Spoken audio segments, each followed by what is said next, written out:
Good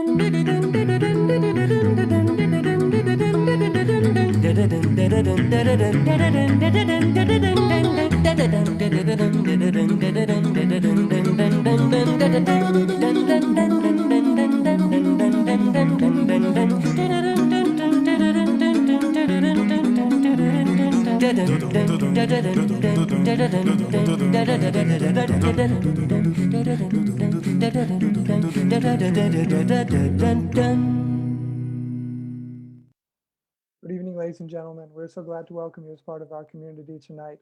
Please note that this webinar is being recorded and distributed live stream.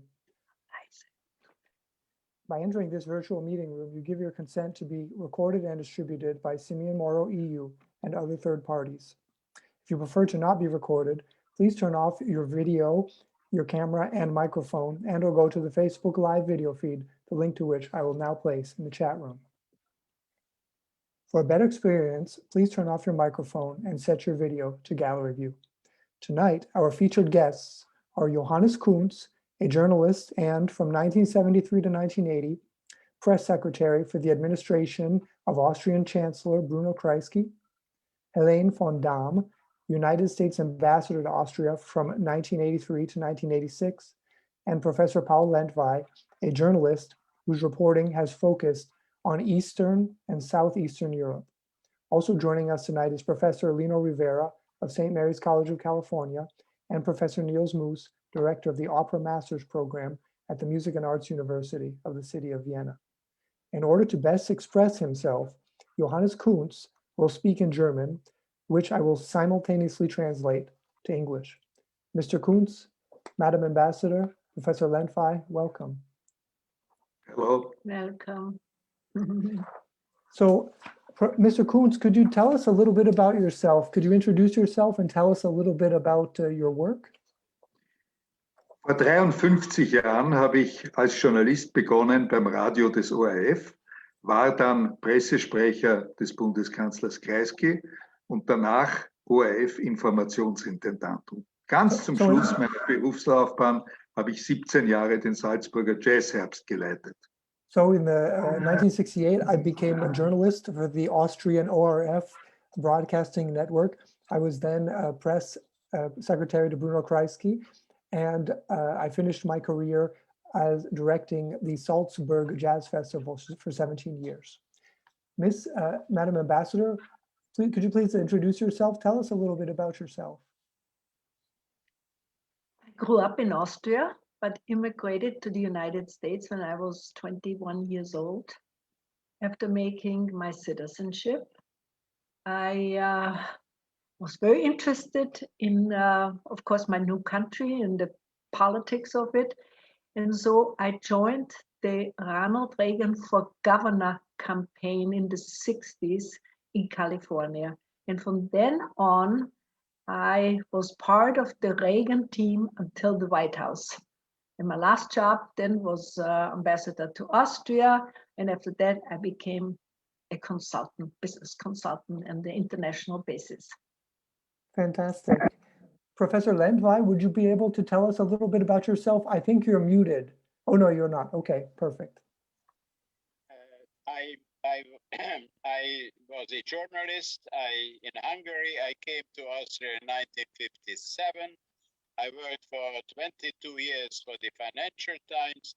I've written 18 books on Austria and Central and Eastern Europe, which have been translated into many languages. And I have been the founder and the chief editor of a quarterly called the Europäische Rundschau. And I wrote the first biography of Chancellor Kreisky. Fantastic. And tell us, Professor Lendvai, how is it that you met Mr. Kunz and the Madam Ambassador?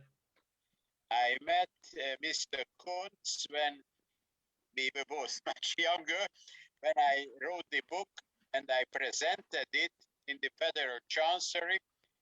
Mr. Kunz was there as a young reporter of the Austrian radio and television, and that's how I met him. And the ambassador Helene von Damm, I met very soon when she arrived in Austria and admired her activities here. Fantastic. Mr. Kunz, is this all correct, what Professor Lendvai says? Das ist völlig korrekt. Und ich habe ja mit dem Professor Lendvai auch eine berufliche Verbindung. Wir waren beide in der Geschäftsführung des ORF. Er war der Intendant der ORF Kurzwelle, das war ein Radioprogramm, und ich war Fernsehinformationsintendant. Yes, so we also were colleagues at the ORF, directors. I was director of the newsroom, and Professor Lendvai was director of another program. So we had a professional connection there. Madam Ambassador, is this true, everything that Mr. Kunz and Professor Lendvai say? Yes, but like I say, I stepped into their lives a little bit later. It was in 1983, and they know each other much, much longer. Well, I guess friendship doesn't need time as much as it needs the right people in order to form. Fantastic. So let's go on to our roundtable discussion. The first question, and these questions are excerpts from Mr. Kunz's memoir that he published in 2014. We will show you where to buy it. It's in German, and these are my translations. So the first topic of the roundtable is media as an institution. On page 81 is written, the ORF information desk policy is derived from several essential considerations. A, the modern industrial society's requirements for absolute information. B, the particular dependency upon first-class information about the surrounding environment of a neutral, small polity. C, the geographical situation of Austria as an east-west hub of transshipment, also concerning information. The information published by ORF will be formulated according to the following principles and criteria. A, appraisal of newsworthiness according to the immediacy, broadcast strength, and emotional effect of events. B, objectification and de-idealization of political reporting. And C, speed, relevance, and technical quality. Mr. Kunz, you arrived at the ORF in that same year. Tell us about what that means when I read that about media today. I think that sounds great. We should all abide by that. But unfortunately, now the institution of media has become something else. Tell us about your experience then with those media as an institution. Was Sie soeben zitiert haben, war das sogenannte ORF-Informationsstatut vor 50 Jahren. Damals hatte der ORF ein Monopol. Wer in Österreich Radio und Fernsehen hören wollte oder sehen wollte, musste den ORF konsumieren. Heute this was the ORF's statute of how to give information, how it should be edited, the bylaws of the ORF. At that time, of course, the ORF was the only radio or broadcast network available, so it was a monopoly. Anything that was given by the ORF was the only thing. Daher wurde auch die Objektivität so beschrieben, wie Sie gerade zitiert haben. Heute kann jeder in Österreich, der über Kabel- oder Satellitenempfang verfügt, hunderte Programme empfangen, und es gibt den Meinungspluralismus. So of course today, anybody who has the internet, as we all know, can access hundreds of different programs and get the kind of difference of opinions that were simply not available at that time. So it's just a completely different media landscape. Die Medienlandschaft hat sich so radikal verändert, wenn ich mich erinnere, als ich begonnen habe als Journalist beim ORF, haben wir mit der mechanischen Schreibmaschine unsere Berichte geschrieben. Also das ist heute realistisch. So just to give you an idea of how much has changed, when I began actually working as a journalist at ORF, we were still using typewriters. Ja. Also die Zeit hat sich total geändert, und diese Informationsdefinition von vor 50 Jahren hat heute keinen Bezug mehr zur Realität. So actually, this what was read about the bylaws of the ORF information desk has actually no connection to today, because it's simply a completely different world. So you can't actually bring that into today because of the new media landscape. Madam Ambassador, what are your thoughts? I have never been on the inside of journalism, always just watching from the outside. I think, of course, that it's better now because we have so much different media available, and the more information I can get on the subject, the more I like it. So it always depends which viewpoint you use. I'm certain that the journalists often feel that there's a great deal of competition and perhaps feel that they had it easier before. And what about this idea of media as an institution where you actually write down, I believe in this, I believe in that, this is what we stand for. Now today, actually, you mentioned at one point tweets and how actually the individual is the institution, you're able to publish whatever you like. Well, when it comes to tweets, we have seen with Trump what happens. All of a sudden, fake news is all over the world and conspiracy theories. And that, of course, can't be a legitimate answer to journalism. I'm very happy that I read recently that there is now a fact check organization in America that does check the news if they're fake or not on the social media. And I hope we can get a little more, how should I say, responsibility then. And then an important follow-up question would be fake news to whom? Because is not all news completely subjective in many respects? It comes from different perspectives. It is written by somebody who has certain opinions. So in that way, when you say fact checking, is that in some terms impossible?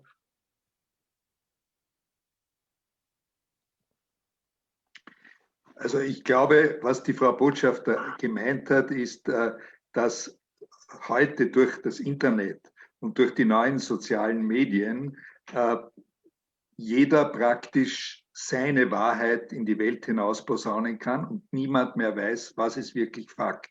Und wenn niemand mehr weiß, what we were, Madam Ambassador, I believe her point was that today, because of social media and the new technological possibilities, everybody is able to publish their own opinion online, and those opinions have no editors.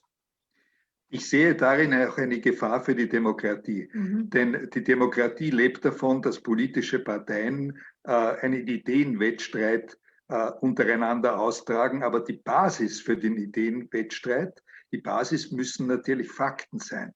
Und wenn man die Fakten nicht mehr... This time, it's this social media and that everybody can publish their own opinions. This is a danger for democracy, actually, because different democratic elected parties, they should be in a competition, in a battle of ideas. But those ideas, they should be fought over. They should not be, the individuals should not be able to make their, they should be presented to the polity based on fact. Yeah. Ich glaube, wir alle, die wir hier sitzen, vertreten die Meinung, dass wir für die freie Meinungsäußerung sind. Aber ohne eine gewisse Regulierung der neuen sozialen Medien, und das ist ein internationales Problem, werden wir die Demokratie in große Gefahren bringen. So, of course, I believe all of us here, we are for freedom of speech, freedom of diversity of opinion. However, based on, if there is no kind of regulation of media, social media, of what is published in the public sphere, then we are in perhaps very big danger for democracy. Ich Do you have a glaube, thought, Madam Ambassador? ich glaube, am Anfang waren wir alle sehr, sehr glücklich mit der Idee auf Facebook, dass wir jetzt kommunizieren können mit unseren allen Freunden zusammen. Es war doch wunderbar. So, I begin to translate in German. So, or into English. So at the beginning, I believe that we were all very, very happy about this possibility of using social media, that everybody could connect to each other. Yeah. I'm sorry, I forgot I was speaking in English. Yeah, I think we were all very happy. But we have seen in the meantime that it can be very easily used to organize mobs. See, January 16, Washington. And that is an outright danger to our democracy. And because all the others, the journalists or whoever, I think they still don't quite know what to do with it. So everybody is watching, well, how's the other states doing? Like, for instance, now in Australia, there's a big feud going on between Facebook and Google and the government. Obviously, there it goes about money. They would like to have that some of it stays in Australia, but I think it's going to be quite some time until we find a right mechanism that is more or less based on facts that we can live with. Understood. Professor Lendvai, your thoughts? I think it is a much more complex issue. It is a world problem, not a problem of Austria or Europe, as the ambassador said in Australia too. These are the new great powers, Facebook and Twitter and Google.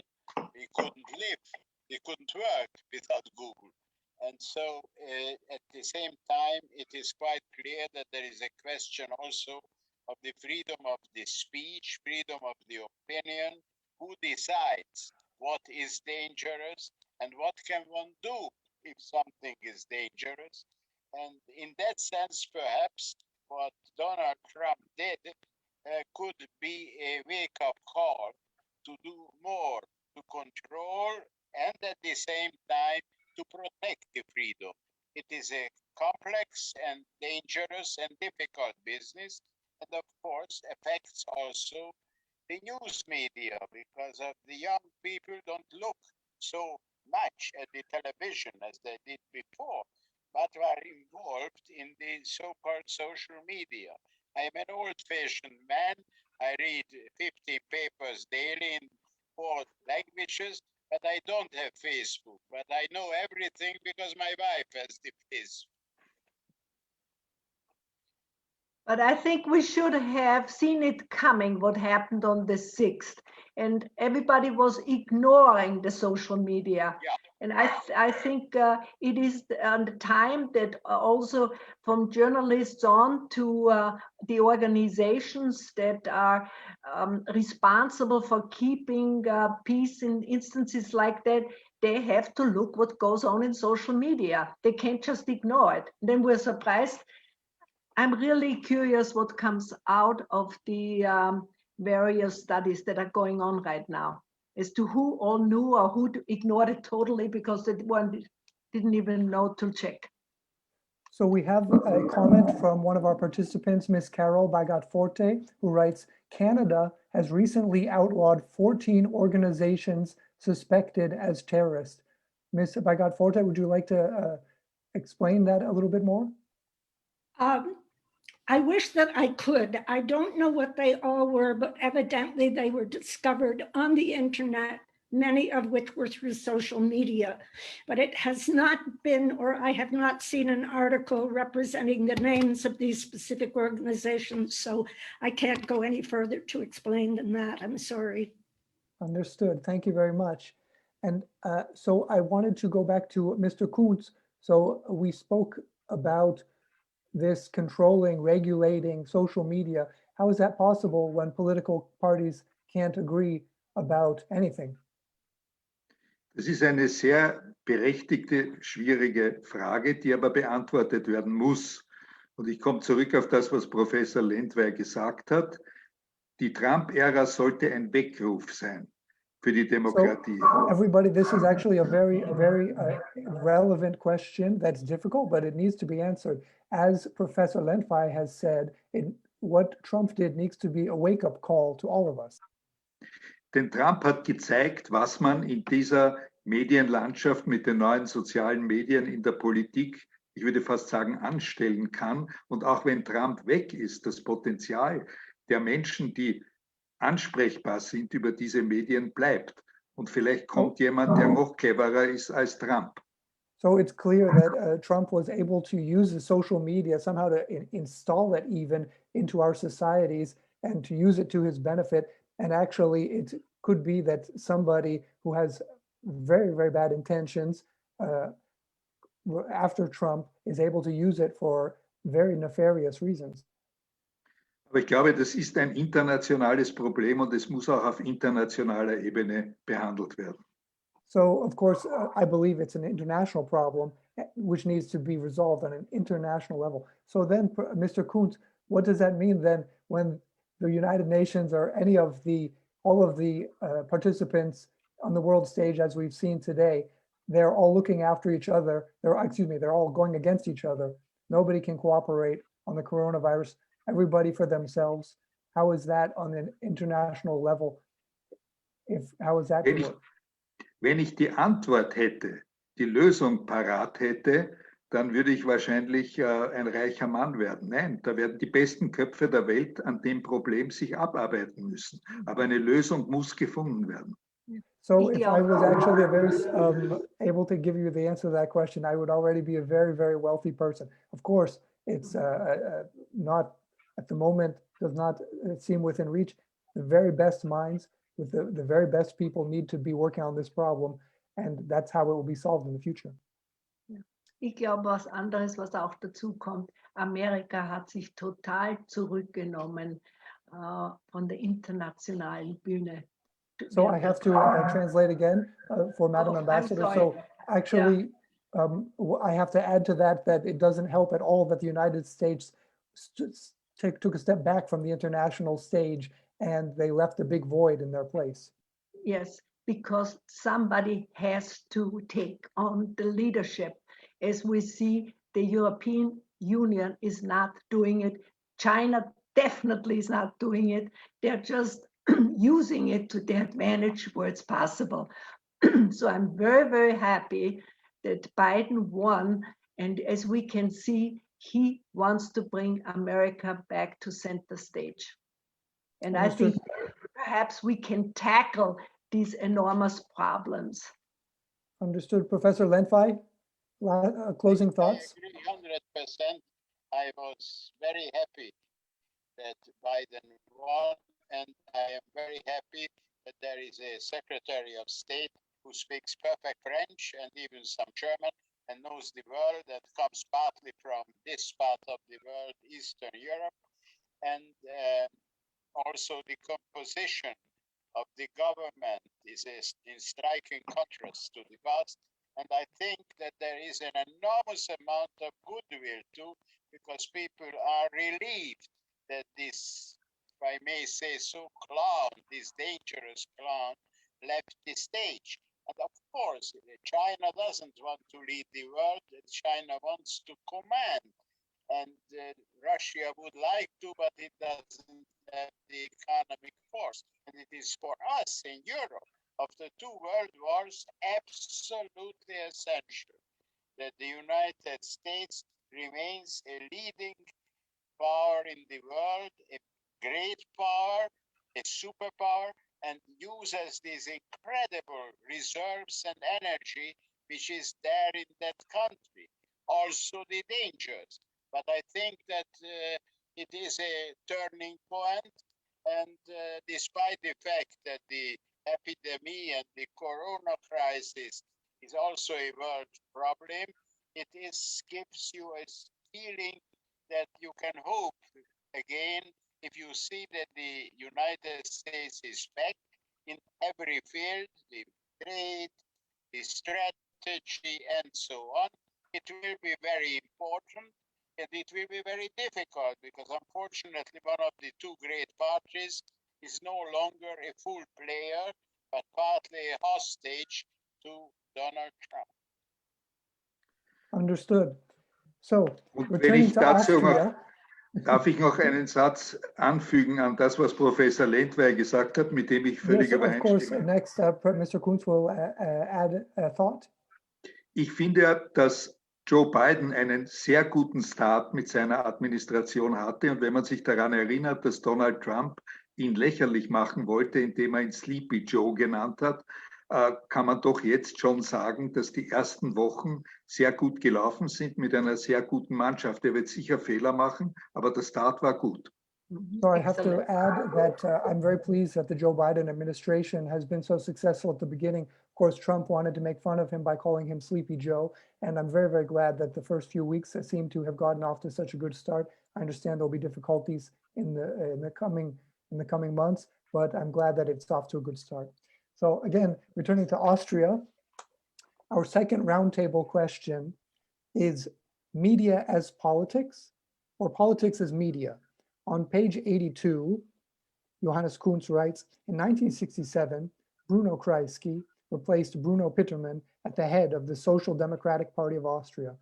Thanks to his intellectual gifts and media savvy, Kreisky, the head of the opposition party in government, managed much better with the new ORF information desk than the Austrian Chancellor Klaus. Moreover, Kreisky craftily used these opportunities for his own politics. And then on page 88, Mr. Kunz writes, now, having taken on the position of press secretary, I had changed sides. Up to then, an independent journalist, it was now my job to quote unquote sell the policies of the Social Democratic majority government under Austrian Chancellor Bruno Kreisky. Mr. Kunz, so tell us about this. You went from a journalist to selling news media. Is that not everything that you and the other panelists have been talking about, despising about Donald Trump and fake news? Zunächst eine kleine Korrektur. Der Wechsel von Bruno Pittermann zu Kreisky war nicht 1976, sondern war 1967. And so just a quick correction that the change from Pittermann to Kreisky was not the date stated. It was in a different date. 1968. 1968. Ja, jetzt zu Ihrer Frage. Es war natürlich für mich eine große Herausforderung, diesen Wechsel als junger Radiojournalist in das Bundeskanzleramt zu machen, noch dazu zu einer so faszinierenden Politikerpersönlichkeit wie Bruno Kreisky. So of course this was for me as a young journalist, a broadcast journalist, to make a huge change to go from being a new journalist to the press secretary of such a famed politician. Man muss ein paar Worte zu Bruno Kreisky und seiner Politik sagen. Bruno Kreisky war für Österreich der richtige Mann zur richtigen Zeit. Er hat das Land geöffnet und er hat einen großen Reformprozess eingeleitet. So I need to make first of all a statement about Bruno Kreisky. He was the right man at the right time. He was able to open Austria at the right moment and push through reforms that needed to be made at that time. Die Reformen haben nicht nur Wirtschafts-, Sozialpolitik, Gesellschaftspolitik betroffen, sondern waren auch in der Außenpolitik spürbar. Kreisky hat durch seine Außenpolitik Österreich eine Stimme in der Welt verschafft, die es vorher nie hatte. So actually, it wasn't just that Bruno Kreisky made economic changes, domestic policy changes, anything having to do with Austria. He became a big player on the international stage, and he was able to represent Austria and give Austria a voice that it was the right time that it had. Und es war natürlich für mich sehr interessant, in der Nähe dieses Mannes den politischen Mechanismus von der anderen Seite, also nicht als Journalist, sondern im politischen Management kennenzulernen und auch damit zu leben und daraus zu lernen. So of course for me, going to that other side, that I started as a journalist, an independent journalist, going there as a media person working with journalists or against journalists was for me incredibly fascinating to find out how that all works in an administration. Ich bin aber später wieder in den Journalismus zurückgekehrt, also ich bin nicht in der Politik geblieben, ich bin ja dann in den ORF zurückgekommen und wurde Fernsehintendant. So I actually, at the end of that time, I went back to journalism and I became actually the director of the ORF television service. Yeah. Madam Ambassador, your thoughts? My thoughts? Unfortunately, I did not really know Kreisky. I met him only once in the White House, and that was just when President Reagan appointed me also to be in Austria the representative. And that's how he introduced me to Kreisky. So that was the only time. And when I came to Austria, it was already the next one. What was his name? Was Kreisky, Sinowatz, excuse me. Yeah, he was already the chancellor. And how was Kreisky's personality? What was your impression when you met him? Yeah, I mean, I heard, of course, a lot about him, even though when I worked in the United States, obviously Austria was always my home and I was always interested. And I had a very high opinion because he really also brought Austria into the world focus, also with his Middle East policies and many things. So. An dieser Stelle möchte ich eine kleine Geschichte erzählen. I'd like Ich to wurde- tell a short story right now at this point. Als Pressesprecher von Kreisky wurde ich eingeladen, vom State Department 3 Wochen in die USA zu reisen. Das war in der zweiten Hälfte der 70er Jahre. In the second half of the 70s, I was invited as a diplomat to go to the State Department in the United States for 3 weeks. Und es hat der damalige Senator Hubert Humphrey, der Vizepräsident unter Johnson war und die Wahl gegen Nixon, die Präsidentschaftswahl dann verloren hat, aber wie der Senator wurde, hat für mich ein Mittagessen gegeben. So Hubert Humphrey, who was the vice president at that time, he invited me to a lunch together. Zu der Zeit, als er mich eingeladen hat, war er wieder Senator, nicht mehr Vizepräsident, aber er hat in seiner Tischrede ausdrücklich gewürdigt die Politik Bruno Kreiskys und der österreichischen Sozialdemokratie. So at that time when he invited me to lunch, actually he was a senator, he was no longer vice president, but he went out of his way to make sure that what we were talking about at the table was Bruno Kreisky and his impressive political platform. Und ich habe geantwortet und habe gesagt, es ist bemerkenswert für mich, dass ein amerikanischer Politiker die österreichische Sozialdemokratie lobt. Und daraufhin hat Hubert Humphrey gesagt, die Sozialdemokratie wäre auch der richtige Weg für Amerika, nur in Amerika darf man es nicht so nennen. So I was so impressed that this American politician knew all about social democracy in Austria. And I told him, you know, that I believe, honestly, social democracy is the right path for the United States. You just have to call it by another name. Fantastic. Professor Lendvai, your thoughts?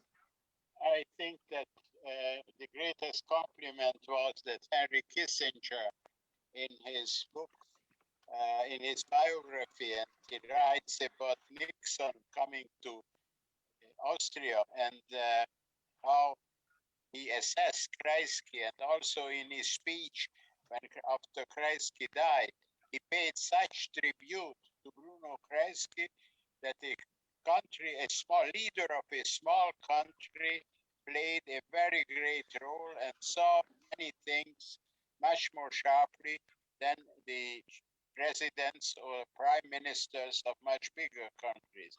In Austria, the 13 years of Kreisky's premier chancellorship are regarded by many, not only by the socialist voters, as a kind of golden time, golden era, because Austria had a fantastic economic recovery and one of the fastest growth rates in the world, and at the same time there was social security and the free elections.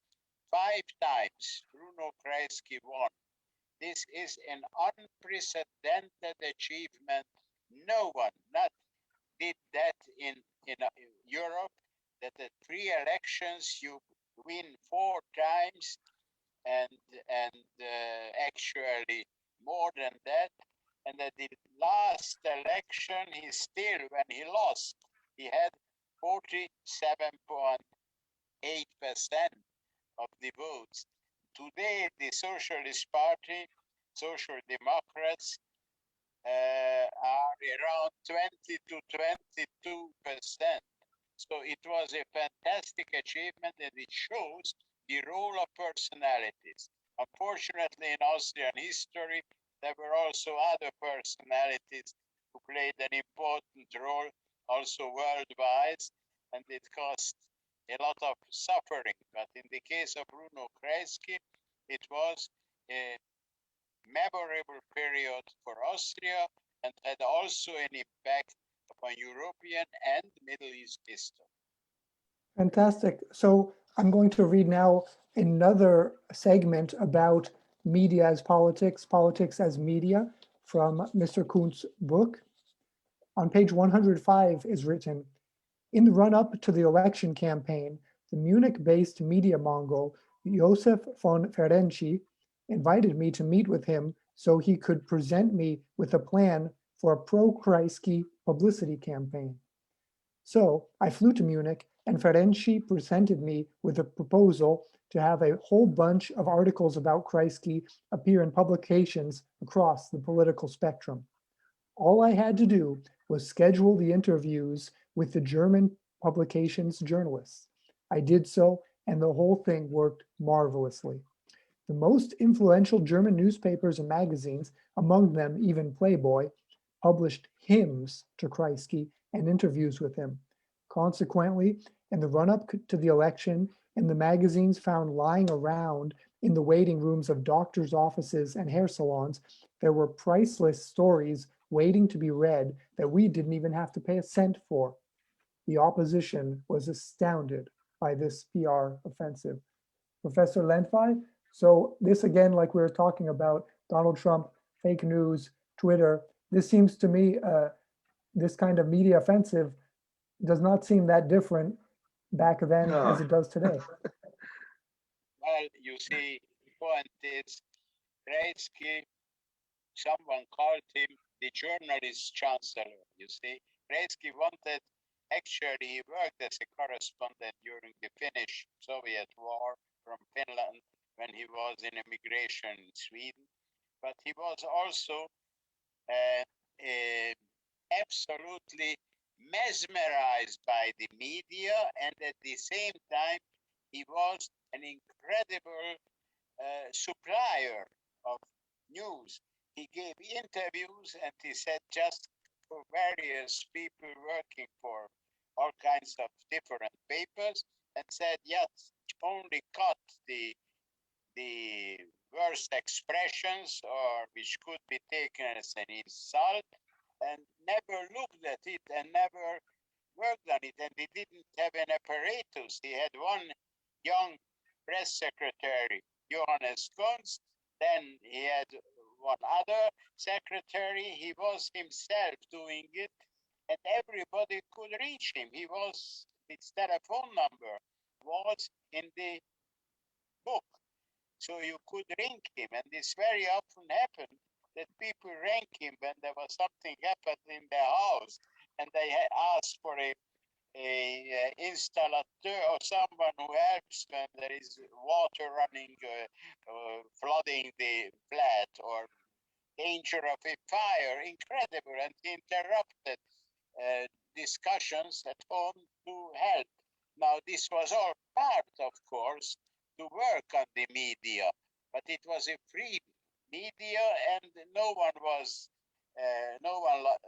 lost his job because he wrote. There were many people who attacked him, and it was a give and take. And he was, in that sense, an unusual political leader with his intimate connection of the journalists, and even the young journalists. It's not just the publishers or columnists, international columnists, but he answered the telephone calls of a young cub reporter from the biggest paper, and this, of course, helped him. no question. He used the press, but not in that way as Donald Trump did. So, Madam Ambassador, what's the difference between Kreisky's media manipulation and Donald Trump's media manipulation? I don't know that I can give this answer justice. I think there are worlds between Kreisky and Donald Trump. First of all, Kreisky, he had a plan. He knew what he was trying to accomplish. With Trump, he might tell somebody with the Chinese, you are not existing for us anymore, but without a plan. So there's a huge, huge difference. I don't think we can compare them. Don't you think? Und eines muss man natürlich schon sagen, wir haben die Medien nicht manipuliert, denn diese Aktion, die Sie erwähnt haben mit dem Josef von Ferenczi, war deshalb möglich, weil Kreisky eine Strahlkraft weit über Österreich hinaus hatte und sich die Medien darum gerissen haben, Interviews mit ihm zu bekommen. So, of course, I need to step in here a moment and make a statement that we actually never did the Austrian Chancellor Bruno Kreisky manipulate the press. He had a personal political brilliance and aura about him that reporters wanted to write about. So it was very much, it was a relationship that one cannot call manipulation. Ich möchte an dieser Stelle anknüpfen an etwas, was Professor Lendvai gesagt hat bezüglich der Relation zwischen Kissinger und Kreisky. So I'd like to make a quick little intervention about what Professor Lendvai said about Kissinger and Kreisky.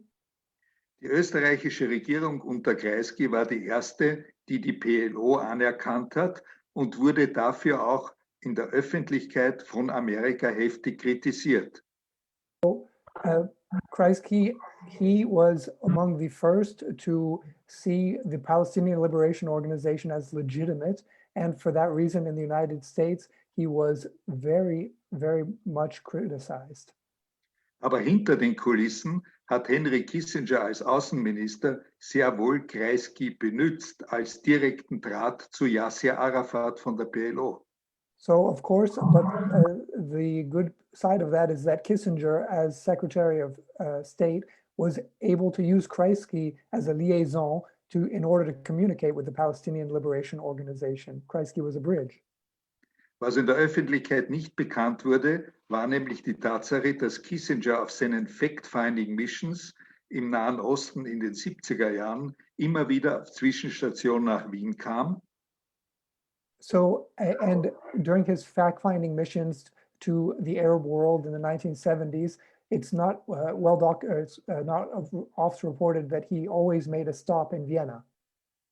Und er kam zu Kreisky und hat gesagt, ich komme gerade aus Israel, Golda Meir sagt das und das. Jetzt möchten wir gern wissen, was sagt der Vorsitzende Arafat dazu? Und Kreisky hat mit Arafat gesprochen und hat Kissinger die Nachricht gegeben. As soon as Kissinger was there in Austria, in Vienna, he went to Kreisky and he said, listen, I've just come from Israel. I'd like to know what the Palestinian Liberation Organization thinks about this. And Kreisky would call up Arafat, and he would get the Palestinian point of view and act as a go-between. Das heißt, in der Öffentlichkeit wurde jeder Kontakt zur PLO kritisiert und hinter den Kulissen hat Amerika die Beziehungen Kreiskys zu Arafat sehr wohl zu nützen gewusst. So that means that, of course, publicly, the United States had no relation whatsoever to Yasser Arafat or the Palestinian Liberation Organization. But of course, behind the scenes, they did very much through Bruno Kreisky. Yeah, I had a sentence. I made a TV documentary 10 years after his death about Bruno Kreisky, and with the help of the then Austrian president, Thomas Klestil, I managed to meet the Mubarak and even Gaddafi and so on. And I saw Peres, the president of Israel, and he told me at time he was already no longer, that he told me that Israel criticized very strongly Kreisky's policy, and he said in retrospect that Kreisky had done a lot to help to achieve a certain period of normalization at that time in the relations between Israel and the Palestinians. And I think he had foresight. He, of course, very often went beyond the bounds of diplomacy when he was attacked, as he himself was of Jewish descent, and his brother was in Israel as a child already, and he was attacked viciously. Ich war mit Kreisky im Jahre 1977 auf einem Parteitag der israelischen Labour Party in Tel Aviv. So I was with Bruno Kreisky in 1977 with the Israeli Labor Party in Tel Aviv present. Und Kreisky hat dort in seiner Rede das gesagt, was er immer gesagt hat: Ihr müsst die PLO anerkennen, es muss einen Palästinenserstaat geben. So Kreisky said publicly, he stated, like he always did, the Palestinians need their own state. Everybody has to see the Palestinian Liberation Organization as legitimate. Der Applaus auf diese Kreisky-Aussage war sehr erschütternd. So there was not a lot of applause at that time. Und am nächsten Tag hat Kreisky ein Frühstück gegeben für führende israelische Politiker, darunter war auch Simon Peres und andere, und hat dort wiederholt, was er auf dem Parteitag gesagt hat. So the next day, Kreisky had, among others, Simon Peres and a bunch of the leading Israeli politicians over for breakfast, and he repeated what he said, that the Palestinian Liberation Organization needed to be recognized as a legitimate government. Und damals, 1977, haben diese israelischen Politiker bei dem Frühstück Kreisky gesagt, im kleinen Kreis: Du hast recht, die PLO muss anerkannt werden und es muss einen Palästinenserstaat geben. And so, can you imagine already in 1977, of course, all of these elite politicians, when they were private, they told him, of course, Austrian Chancellor Kreisky, we need to recognize the Palestinian Liberation Organization, and the Palestinians needed to have their own state. Aber wenn wir das heute unseren Leuten sagen, jagen sie uns zum Teufel. But should we say, or should any of our constituents hear us say that, they would send us to hell? Und darauf hat Kreisky geantwortet: Ihr müsst aber einmal anfangen, euren Leuten die Wahrheit zu sagen. And Kreisky said to them, listen, but at some point you're going to have to start telling your constituents the truth. Das war 1977 im kleinen Kreis. So that was in a little small circle of the most elite politicians in 1977. So we have a question here from one of our participants. Can you ask how come a small country such as Austria has always been a very influential country in international politics? Perhaps I can ask that to Professor Lendvai.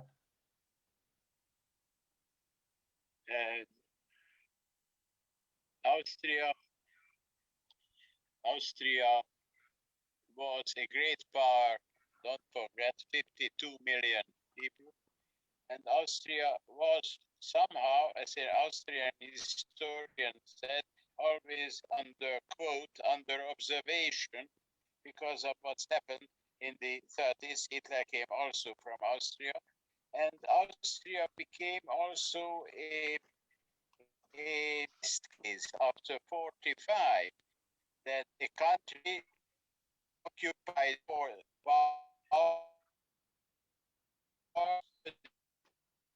55 managed to regain the independence because the Austrian leading politicians, for instance, the then Chancellor Raab, discovered that under Khrushchev there is a window of opportunity. So Austria showed that there is a country, the first country from where the Soviet troops were evacuated. And then, of course, the position of Austria as the easternmost country of the Western Alliance a window of democracy, where the communists got only a fraction of the votes already in 1945. And since 1959, there were no communists in parliament. And it showed that a fantastic economic recovery. And it was also a place where you were discussing and trying out the possibilities for European integration between the European Union and the European Free Trade Association. So all these things, the history, the geographical position, the events in Eastern Europe, and the role of personalities contributed to this special position of Austria. Fantastic. So our final roundtable question for tonight is, today, do each of us run our own media firms? On page 114, Johannes Kunz writes, Bruno Kreisky, the great communicator in the 1970s, was Austria's top ombudsman. Each day, he received around 300 letters from private citizens. Each letter was replied to, and the citizens' suggestions were taken seriously and pursued further. Out of this communication with ordinary citizens grew a decision-making process for policy. Madam Ambassador, is this how it was with Ronald Reagan? Yeah, I think that is something that most politicians fear, that they lose contact to the ordinary people. Reagan was no different. We were probably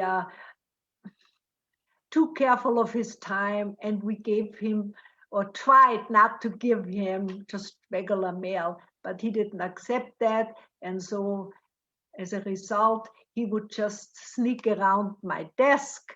And when he saw a stack, he would just take it and leave with it. And then often we had the funniest experiences, because he insisted on dealing with those letters. Like when somebody didn't get a check, a mother with children that didn't have a husband anymore to take care of the family. He once, it was Christmas time, he called Frank Sinatra and said, you know, I noticed there is a little poor kid living down very closely to you. How about, wouldn't you like to play Santa Claus? So things like that occurred. With others, he had for 5 years afterwards a real pen pal relationship, as we say, was going back and forth. Of course, it frustrated us a little bit, but it gave him great satisfaction to really also have friends among the normal people. Professor Lendvai, have times changed? Too much security? You see, when I was writing the biography, we went, for instance, from Vienna to Salzburg, and there was no policeman, you see, taking care, or detectives. He was alone with me. And the only thing was that we could have one coupe for us only. And he took the car in Birchak with his wife and with me and with my wife, and we went out. He was totally informal because he learned that in Sweden. Sweden had a very formative, very important influence on him. And he was another thing. He not only replied, there was a young secretary who had to reply to the letters. He became later ambassador, and Mr. Novotny, but he was also having Heurigen evenings. You see, lots of people were invited, or dinners, not formal dinners. So for instance, Bernstein, the great conductor, was a friend of his, and Kokoschka, the great painter, fought for his citizenship, and he got him the Austrian citizenship because he said he was registered in his flat. He never lived there. And he had this contact too with the artists, even with the aristocrats, Habsburg crisis in Vienna, he shook the hands of Otto von Habsburg. So he was, in that sense, a very unusual person who, of course, was also vain and didn't like to be criticized, but he had a feeling for the people, and this was something which the people returned. Mr. Kunz, final thoughts for tonight? Ja, Kreisky war, wie ich zu Beginn gesagt habe, der richtige Mann zur richtigen Zeit. Er war eine große Persönlichkeit. Er hat historischen Ballast abgeworfen. Er hat gebrochen mit der Aversion der Sozialdemokratie gegen das Haus Habsburg. Und er hat sich ausgesöhnt als Arbeiterbewegung mit der katholischen Kirche. Yes, so as I said in the beginning, Kreisky, he was the right man at the right time. He was able to reconciliate the Habsburg dynasty and also the relationship of Austria with the Catholic Church and the Austrian Workers' Party. He was the right man at the right time to bring all of these things into order. Er war ein großbürgerlicher Sozialdemokrat. Das heißt, er hat breite Wählerschichten angesprochen, von den Arbeitern bis zu den Bildungsbürgern im 19. Wiener Bezirk. So he came from a very well-to-do industrial family, and he was able to speak to the people who were from his class, as well as to all the people who were just normal workers. He had an incredible way of communicating with all these people and making them feel that he was on their side. Er war eine Jahrhundertpersönlichkeit für Österreich. He was simply a century man for Austria. Wonderful. So let's take a look at how to purchase Johannes Kunz's book, Licht und Schatten. Do we have that already? I guess not, we don't have that already. Let me see if I can find it.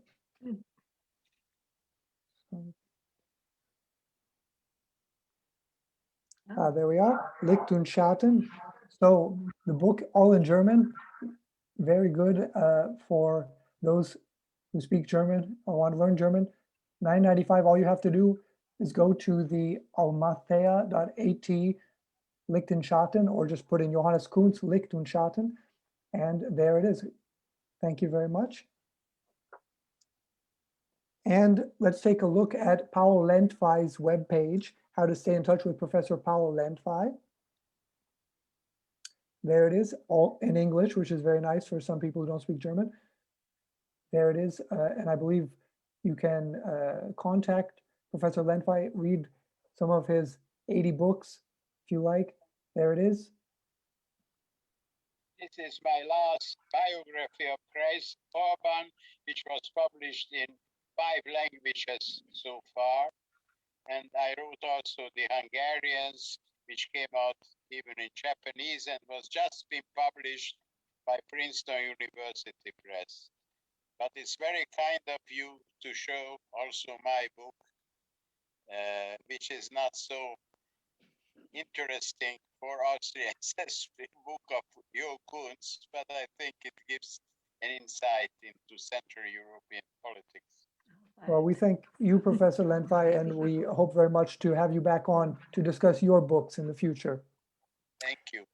So thank you very much to Johannes Kunz, to Madam Ambassador Helene von Damm, and to Professor Paul Lendvai. Let's take a look at what we have next Wednesday. Natsuki Fukusawa, piano music heals. When Professor Natsuki Fukusawa plays, people listen, and with good reason. She's an internationally acclaimed music professional of the highest caliber. But rather than using her music talents for quote unquote entertainment purposes, Natsuki believes what she does and what she trains her students to do is to improve well-being.